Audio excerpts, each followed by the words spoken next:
মায়ের কান্দন যাবৎ জীব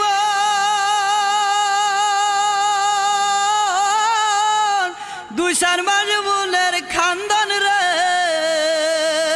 ওরে ঘরের পুরি বাইরের কান্দন কয়েকদিন পর তাকে না দুঃখের দরদি আমার জনম দুঃখী মা